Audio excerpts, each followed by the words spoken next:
Itu gain itu, aku jualnya kamu sitintor,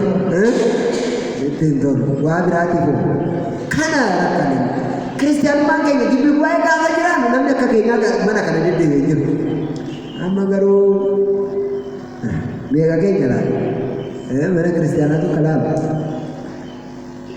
gana orisa pun mijatu, kita bayar ujian nanti bayar gaafa sultaanii qabaatan immoo kan akkanatti faarfachaa turtan hundumti keessanuu akkas jechuu yaadu akkanatti barattanii yoon akkoo kaabinee qabaleeti himatu ani koo naga yoo guddate caanaa keessatti sultaanii wayii qabaatan qasachaa kanuma indoo guddatu immoo dhaqee zoonii gahe ishi mootummaa ta'e biyya tokko bulchi ati daawwichaadha wata taabonni waaqaabo ati taabota duuba deemu wata mee ulaalaa uummataa sana dhufaan daawit akkas jedhe laa osoo galateeffatu gaaf taabonni soolluutu huccuun isaa irraa godhe meeli qolan jedhe mootummaa mooticha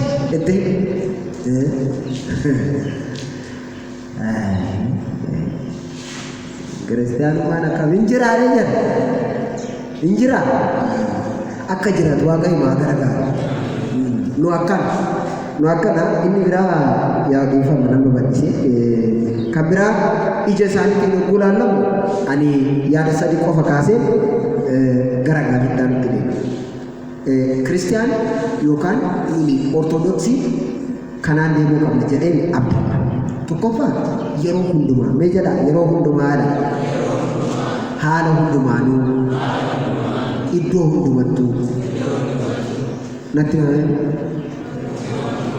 tokkoffaan lammaffaan sadaffaan abee kana akka ta'an waaqayyo maa gargaara tokkoffaan maal jenne yeroo hundumaa barataa taanis gaa'ela godhannees barataa taanis hojjetaa taanis daa'ima taanis jaarummaattis yeroo hundumattuu waaqayyo akka tajaajilu kiristiyaana akka ta'an waaqayyo maa gargaara lammaffaanoo abee haala hundumaanuu wanti isin dinqu baay'ee wanti nama gaddisiisu nu gaafa rakkannu mana kiristiyaanaa deemna bakka gaafa rakkannu hin dhumna boonyeetti yaa maaramii ati dhugumaaniif jirta boonyeetti man wanti sun nuuf ta'a nuu raawwata gaafa gammachuu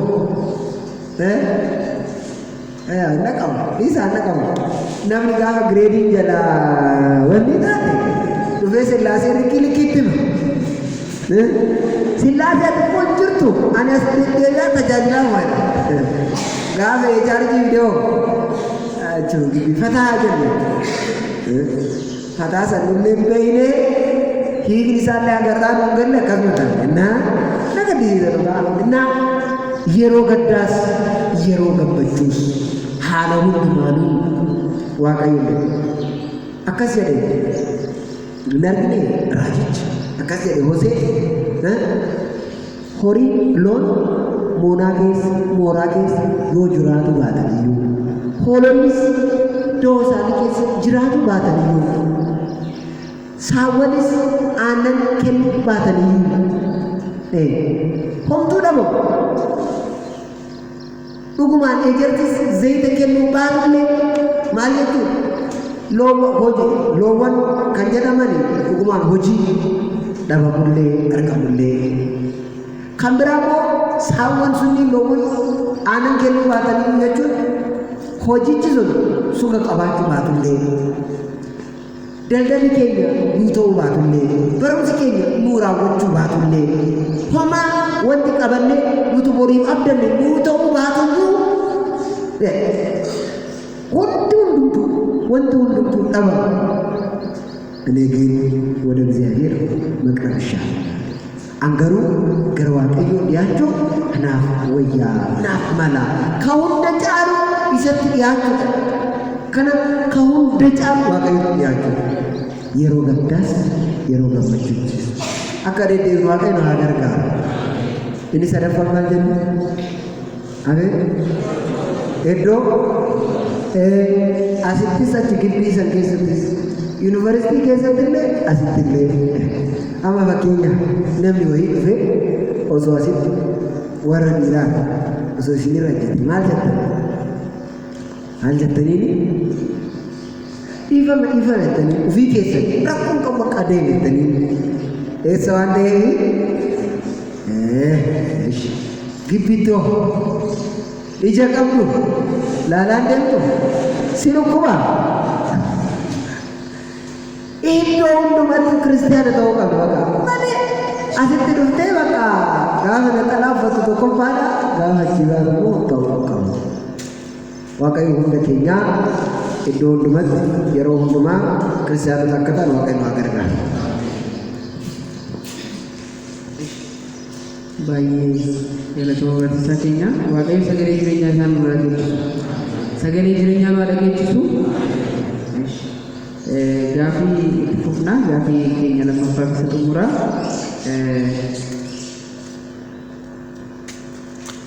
amma Kristen rumah Ortodoks rumah, malah kita ilalnya jelas, abu tu Jerman mau kita keiratan dan jelas, ijazah ini boyu Kristen rumah ini. Bayi cuma kata ilalah jeruni, Akka sebenarnya, bayi cuma ka jeraca jeru, benda jeru, iya ada, garu bantai balasan itu, amma koyu, macam adat jechuudha, ortodoksi yeroo baay'ee namoonni baay'ee jechuudha yeroo dubbatan namoota afuraa baay'ee jabaatan dhugumatti dhugaan gadiif jedhee yaada. Akka biyya keenya kana keessatti haala amma keessa jirru kana namni saba kamiyyuu ta'e ortodoksii ta'uun baay'ee salphaadha. Garuu Oromoo ta'e ortodoksii ta'uun akkam salphaadha mee? Sirumaa bal'isaa kanaafuu ortodoksummaa fi oromummaa jechuun maal jechuudha? Ortodoksummaan inni dhugaa kalees akka amma barsan keenya nu jedhan abboonni keenya itti jiraataa turan kun aadaa keenya aadaa uummata keenya waliin bartee uummata keenya waliin akkamittiin deemuu danda'a? Ni deemaa waliin gaafa jedhudha. Maaliif namoonni tokko aadaalee kiristaanummaan aadaa keenya hin balleessa nu maal godhaa namoonni jedhanii yaada adda addaa kaasa waan jedhaniif jechuudha. Inni kun waliin deemuu ni danda'a. Warreen waliin deemsisanuu jiru. Gaafa jedhudha. Ittaan immoo keessattuu yeroo ammaa kanatti immoo iyyuu maal jedhu qabalee astadaadar jechuun bulchaa gaddaatti irraa kaasee haga baddaatti jechuudha. Haga piraayim ministeerri irra jechuun dandeenya. Yaada akkanaa tokkotu ka'aa jira.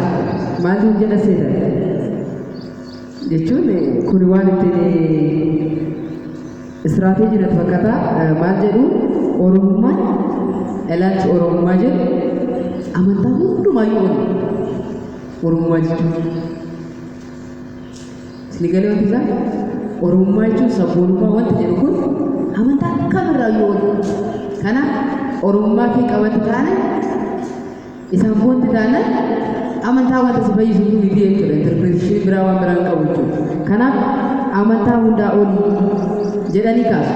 Yaadamti kun maddi isaatii fi kaayyoon isaa eessaa ka'ee yaada kana haga namoota gurguddootti kaasanii kan dubbachuu danda'anii maalirraa ka'anii fi egaa xiqqaadhaanis guddaadhaanis immoo ammatti yeroo ammaa kanatti qortoonni baay'ee ni jiru. Dakaa kaasee haga gubbaanitti Oromoo fi Ortodoksii adda baasuudhaaf karaawwan itti hojjetamaa jiran baay'ee jira waan ta'eef karaawwan kana oromtota kana akkamittiin injifannee dandamannee irraa hafnee እንደው oromtutti gaafa itti dhufe danaggallee tokko bakkuma jiru wallaallee kana machitti kufnu osoo hin ta'in jiru sanii of beeknee bakka kaanee ol akkamittiin oromummaa keenya ortodoksummaa keenya wajjin oromummaa keenya wajjin wal simsiifnee deemuu dandeenya. Dhaloota jiru kanatti immoo akkamittiin dhugaa jiru deemuu dandeenya. Nuti amma gaafa asii baan namoota baay'eedhaaf barsiisaa taanee deemuu dandeenya waan ta'eef isa kana dhugaa jiru kana akkamittiin beeknee qabannee namoota beeknu warra wallaalan immoo itti himuu dandeenya barsiisuu dandeenya isa jedhu barsiisan keenya sirriitti yaadatu. Eshi galatooma yaadni kun yaada yeroo baay'ee yeroo hedduu dubbatamaa turedha dubbatamaa jirudha. Wanti isin dinquu duubatti deebinee seenaa ilaaluun dirqamadha. Amma waa'ee kanaa namni tokko lafumaa ka'ee irratti Oromoon immoo ortodoksii miti. Ortodoksiin immoo ka warraati wata dhageenya. Mee dursine ani waa'ee seenaa hubachuu qabna jedhee yaada. Barattoonni seenaa jiraachuu ni maltu garuu akka waliigalaatti akka mana kiristaanaatti seenaan maal fayyada jechuun seenaa beekuun keenya maal fayyada wanta jedhu osoo isarraa ka'e baay'ee natti tola. Maaliif kana yaadota seenaa irratti kaa'aman irraa waan kaanuuf dirqama yaadota san irraa waan kaanuuf waa'ee seenaa hubachuun baay'ee barbaachisaa akka deemee yaadota tokko haa ilaalu. Maaliif namoonni yaada kana dubbatan yaada kana kaasan haga ustaazii haga paastaroota garagaraatti Oromoon ortodoksii miti jedha konfidensiidhaan dhaabate. Innaa musliima innaa pirootestaantiidha ka ta'uu qabu. Maal ta'a dhugumaan kan itti dhiyaatu isaa mee seenaa ilaallu jedhamee dubbatamu waan ta'eef nuuf seenaa maal fayyada? Maal jedha seenaan? Jechamni biyya Raashiyaa tokko akkas jedha. Namni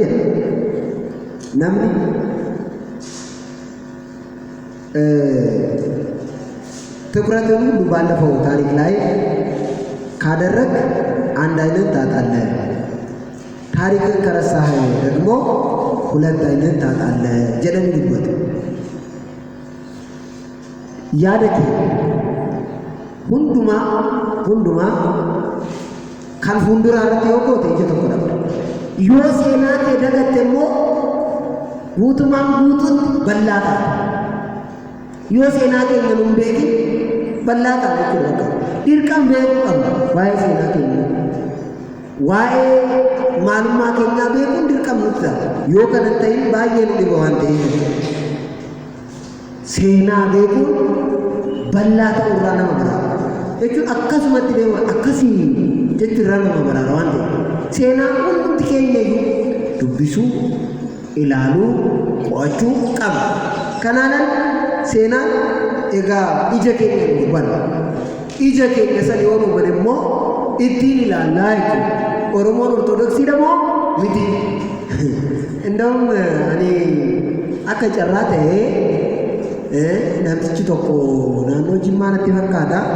Naannoo sanirraa ustaaziin tokko kaasetti baase.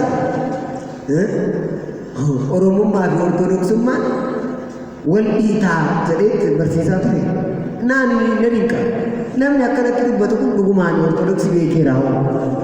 Seenichi hoo sirriima dubbisaa jira. Noo warri fudhachaa jiru dhuguma ija qabna. Hin beeknaa seenaa keenya. Mee duubatti deebinee ilaaluu qabnaa waan ta'eef dirqama waan ta'eef. Yoo kana ta'e yoo seenaa keenya beekin dogongora yeroo darbee san irra deemuu itti fufa. Dogongoruma san dhagaa deemna jechuudha. Kanaanan san qofaa miti of duraafis jiraachuu hin dandeenyu baay'ee.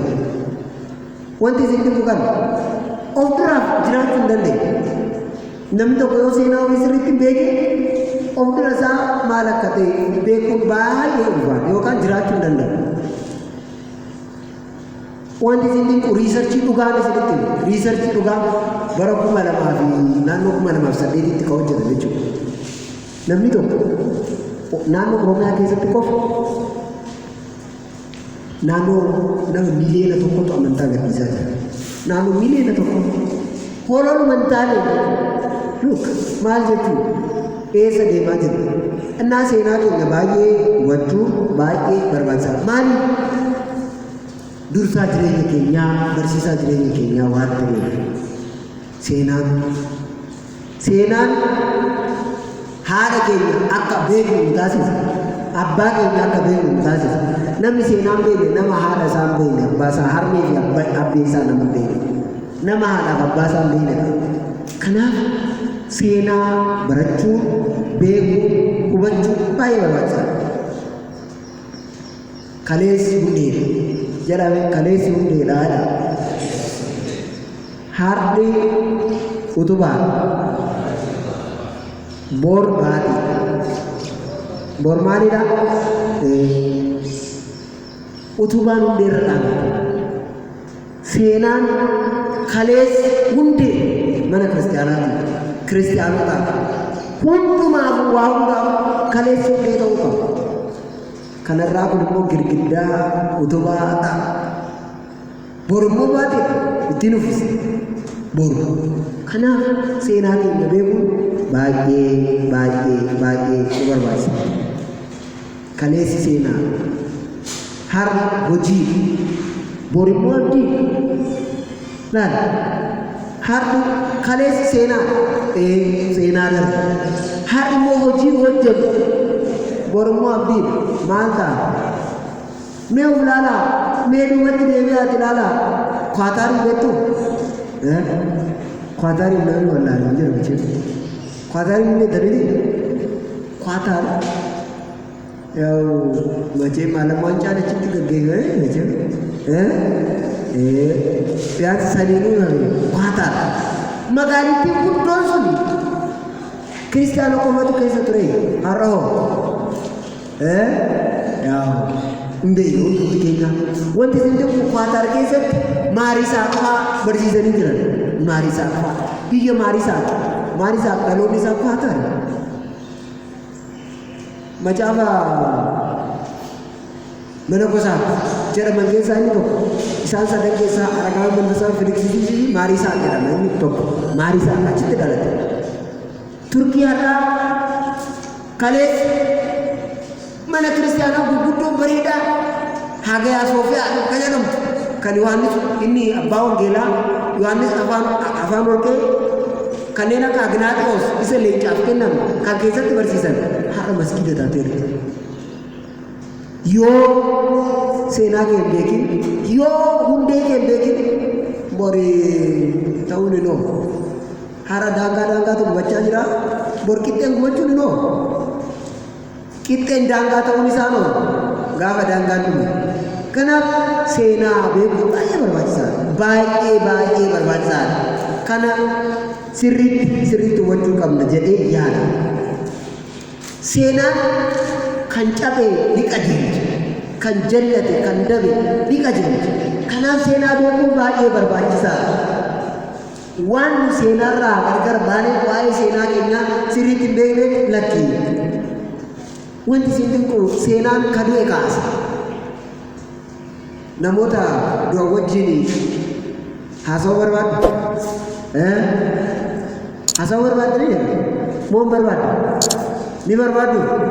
Yoo kana ta'e namoota darban yoo barbaaddan seenaa dubbisaa. Maal akka barreessanii darban ilaala. Akkas malee hin ta'u.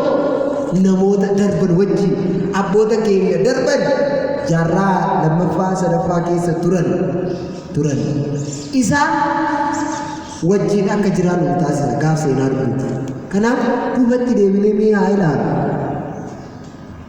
Jaarraa lammaffaa sadaffaa keessa nu maal fakkaanna laala wanta jedhu mee of haa ilaalu. Seenaa haa dubbifnu. Seenaa dubbisuu dhabuu keenyaan lakki koo intanaa miti. Har'as kana dhagaa jira. Wanti isin dhaqu seenaan hunduma wajjin nama wal qunnamsiisa. hundumaa wajjin kan darban wajjin kan dhufu wajjin seenaa muuziqaa quunnamsiisa. Kaleessa maal ture jettee kan borii piridiiktaa qabuutu maaltu dhufaa waan jedhu akka piridiiktu gootu seenaan si barbaachisa. Kanaaf seenaa keessan sirriitti baraa beekaa hubadhaa dubbisa. Yeroo san lakkii akkas hin jedhu jennee tajuma deemu garuu waan nun dubbifne akkanaa hirrifan.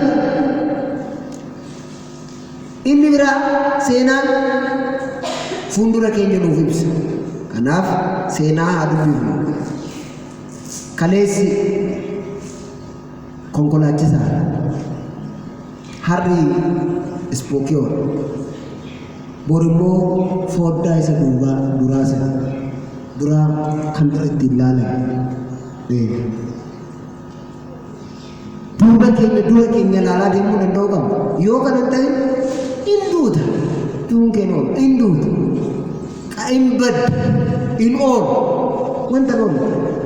Aayila xiqqoo Itoophiyaan biyya waaqaati. Sun nama hin taane. Argaa jirra. Sooriyaan baddeen biyyi kiristaanaa. Turki koo Hagiyaa Soofiyaan baddeerti. Bori masjida kan taane maalin wanti hin qabnu. Maal gaaraattiin keenya. Oromoon kan ortodoksii miti jechaan wajjin deemaa dhugumaan nama gaddisiisa. Seenaa keenya baruu baay'ee barbaachisaadha. Dirqamas baruu qabna. Seenaa malee seenaa hojjechuun hin danda'amu. Seenaa malee seenaa hojjechuun hin danda'amu. Yaala taariik masrat aychaan hin danda'amu. Yoo seenaa qaban duuba keenya yoo beekne kan dura keenyaa dinqii waan ajaa'ibaa hojjechuu dandeenya. Garuu yoo kana ta'in hin bal'annu. Innaa akka waliigalaatti gara gaafichaatti adeemuuti Oromoon Ortodoksiidha. Maal gaafii qabaadha deebiinsa? Deebiinsa maal gaafii qabaa? Akka Oromoon sirriitti bareechee Ortodoksii bareechee amantaa tokko amantaa jedhamuudhaaf wantoota afur guuttachuu qaba. Tokkoffaan iddoo. Lammaffaan abboota seenaa san gaggeessan yookaan kan duudhaa ittiin adeemsisan abboota dursan. Inni biraa duudhaa walirraa hin cinne jechuun darbii darboo qabaachuu qaba.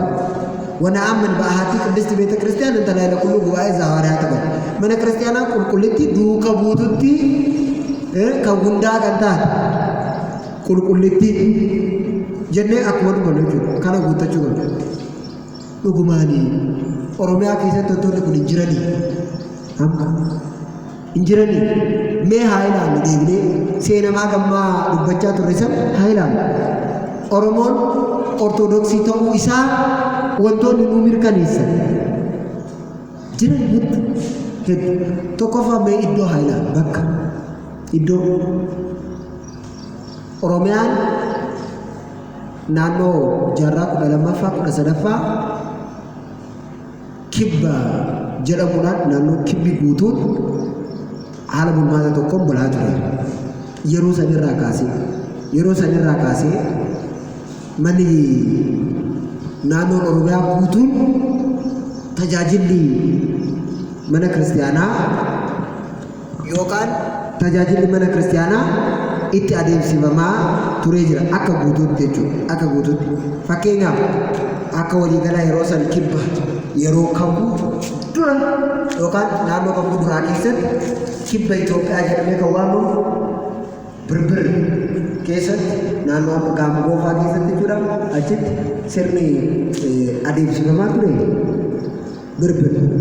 Sanaan alammoo naannoo abbootiin naayin seentas qulqulloonni sagilan bara dhufanitti abbaa Batsaloota Mikaa'el, abbaa Anooriyoos, abbaa Zeenaa Maarqoosii fi abbaa Saamu'eel Oromiyaa naannoo garaagaraa keessatti barsiisaa turaniiru. Abbaa Batsaloota Mikaa'el naannoo Zuwaay. Abbaa Batsaloota Mikaa'el naannoo san barsiisaa turaniiru. kabira abbaan Oroos naannoo Mugarii fi Baale kan dhalatan Mugariitti Mugar beektu mee namoonni Mugarii dhuftan biyya Anooros naannoo keessanitti hin beekamu nan beeka Mugar beekamu macheem yaa'ii kabir nabiyyi baagaroodha kitaabni illee raajaan biyya ofiitti hin kabajamu akkasuma innaa abbaan Oroos naannoo Mugaritti dhalate dhaloonni isaanii Mugar garuu naannoo Baaleetti baay'ee jaalatu naannoo jaalatu lammaffaa keessatti kanaaf Oromiyaan yeroo sanitti Ortodoksii turte kanaan abbaa Zeenaa Maraboos naannoo bara 1962 duwwaa lamatti naannoo Gibee qabatee guutuu hamma Gibeetti gamaan tajaajilanii kanaaf lafti suutuun guutuun Oromoo ture lafti sun guutuun Ortodoksii ture wanti isin kun abbaa Saamu'eel immoo baha biyyattii naannoo Harargee abbaa Saamu'eel Zawaga ka jedhama garas gara bahaa barsiisanii haga Sumaalee guutuu Maqdashoo amma Maqdashoo jedhamtee waamamte Maqaadis jechuudha ka'umsi isaa Maqaadisi Maqaadis jechuun Maqdas jechuudha Maqdasii durbo Maaramiitu ture iddoo garaagaraa naannoo sana kanaaf haga achitti uummanni Oromoo Ortodoksii ture itaasuudhaan naannoo Giraany Ahmad booddee badiinsa Giraany Ahmad booddee immoo Cobbee Makaana Sibaat Qiddistii Sillaasee Waashaa naannoo Wancii yoo beektan Wancii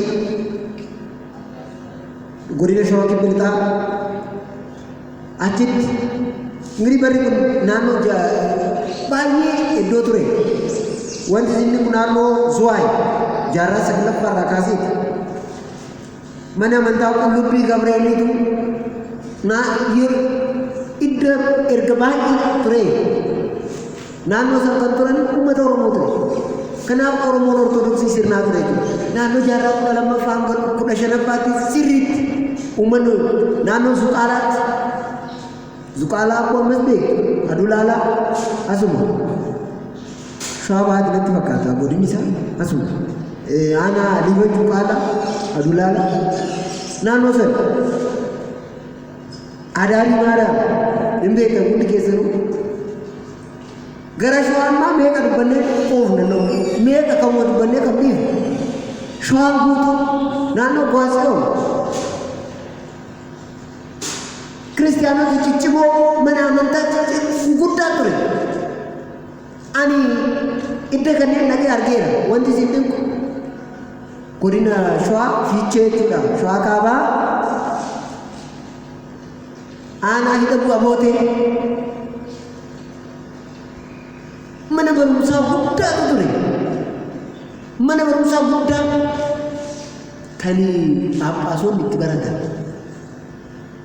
kan Phaaphaasonni guddoon keessaa ba'an kanneen akka Abuna Yoosef Kabaalee mana barumsaa keessaa ba'an barumsi guddaa akka ittiin kennamu kana ture Oromiyaan kana Oromoonis kana ture mee maaluma dubbannan ishii kabiraa immoo luba jenneerra amantaa tokkoffaa iddoodha jenneerra iddoo meeqa dubbanne indoo waa'ee dirree sheeku seenanii indoo osoo dubbatiin hin darbu yaa garaa mana nyaata waan ta'eef gara mana qaba dhugaa dubbachuudhaaf jechuun nu yoo haadha barreessine hin dhaabna boora maal goona hin rakkanne yuuniskoo irratti galmaa'ee duftee akkam gadaamiidha ani dhaqeera wayita 3-4 ilaama waan argee achumatti waan argee isinitti himu tokkoffaa iddoon gadaam jedhamu tokko hin jira achi keessatti sirna musliimaatti iddoon gadaam jedhamu hin jiru dhageenya hin beeknu nu musliimuma keessatti guddanne hin arginu hin jiru lammaffaan dallaa lama qaba xirii lama jechuudha beeta kiristaanii ishee baadiyyaa dallaa lama qabdi kan keessaan qaalaa kan durii kan keessaan qaalaa kasan keessatti namoonni lamuu midhaan qabeen achitti hafu gara keessatti immoo namoonni qulqulluu ta'anii seenan dur kan argine argaa addannis manni kiristaanaa dirree Sheek Huseen illee akkan dallaa lama qaba. Kana qofaa miti dirree Sheek Huseen gaaf seenamu kophee baafattee seena. Masgiida kamitti kopheen baafamee seena? Hin seenamu. Garuu achitti kophee baafattee seena. Sirni isaa sirna gadaa miti jechuudha. Kanaan immoo araarsummaan qulqulloota achitti namana baay'ee. Sheek Huseen immoo araarsuu jedhama. Adaraa Sheek Huseen yoo jedhamu bakka uumamaa namni tokko yoo miila isaa akkana kaafatee tokko dachaafatee adaraa Sheek Huseen jedhee bakka asuun diriirfamu. Allah kan waan hin jiru sirni araarsummaa sirna barnoota musliimaa keessatti hin jiru. Komparaatiiv tiyooloojii ilaaluu hin dandeessan. Yoo xiqqoo darbitanii maastarsii keessatti illee apolojiitik tiyooloojii keessatti hin baranne hin arginu hin jiru. Garuu achitti araarsummaan qulqulloota hin jiru. Sheek Huseen nu araarsan nu fayyisu. Kan jedhanii amna. Kanaan ala gara keessaa gaaf seentu wayita sadii naannoftee seentu karaa mirgaatii. Kanaan immoo akkaataan hojii isaa kutaa lama qaba. Kutaa sadii qaba. Keessi isaa akka maqdas qiddis qideemaayileeti. Garuu akka musliimaatti iddoo lama qofa. Masgiidni iddoo lama qaba. Yaa ani xiqqoo ishiillee deddeebi'ee jira waan ta'eef argeera. Innaa tokkoffaan kasalaachisu iddoo itti ta'u. Imaamni kan biraa immoo kabarsiisu iddoo itti ta'u. Kutaab jedhama. Kanaan hin qabu. Masgiidni bakka addaraa shirri jedhee. Sun garuu iddoo sadii qaba. Sadaffaan qaban jiru. Kanaan biyya adii tokkotu jira. Jawaara jedhama. Inni nyaatanii hin fayyu. Imnatii isa yeroo jechuun ummatii biyyee dibannee akka ittiin fayyadu achittis hin dibatanii nyaatan biyyee sana. Musliima keessatti eessa jira? Kana qofaa miti wanti isin dhibu taphannuun jira. Taphannu. Kanaan ala wanti nama dhibu immoo darbee ixaanni ni aarfamu. Masgiida keessatti eegaluun ixaanni aarfamu qabu. Nuni caqasa macaafa qulqulluu hedduu waan qabnu akkanatti. Innaa iddoon suni gadaami. Gadaami. Wanti isin dhibu yoo deemtan godina Baalee Bahaati dirree Sheek Huseen osoo hin gahin magaalaa Jaarraa jedhamtutu jirti. Gololcha jechuudha. Aanaa Gololchaa magaalaa Jaarraa jedhamtu takka jirti. Isheedhaan amma gadaami Abuna Taklaa Hayimaanoot amma ijaarame tokkotu jira. Arablij gaara Arablij irratti jechuudha. Innaa naannoo san irratti sagaleen abbootiin dhaga'ama. Taabonni dhokfamee ture akka jira abbootiin achi keessaa ni hubatu.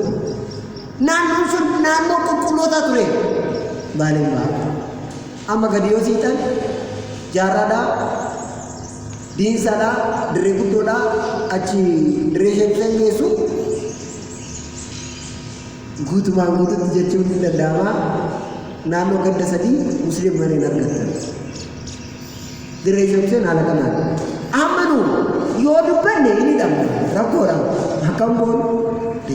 Ati yoo akkana jette UNESCO irratti galmeessiseera bakka. Kanumaan immoo deemee kuni gahuu didee har'ammoo maal jedhamta lakki Oromoon Ortodoksii miti jedhamu. Nama dinqaqqoo. Akka isin hin jedhee amantaan tokko wantoota afur guuttachuu qaba illee qofaan iddoon jechuun lafti Oromiyaa guutuun Ortodoksii irra ture. Kana anaa miti gajaru Umar Al-Sadiq jedhamu barreessaan isaanii The Expansion of Muslim in Oromiyaa kitaaba jedhu qaba. Innaa isarratti akkas jedhee dubbate.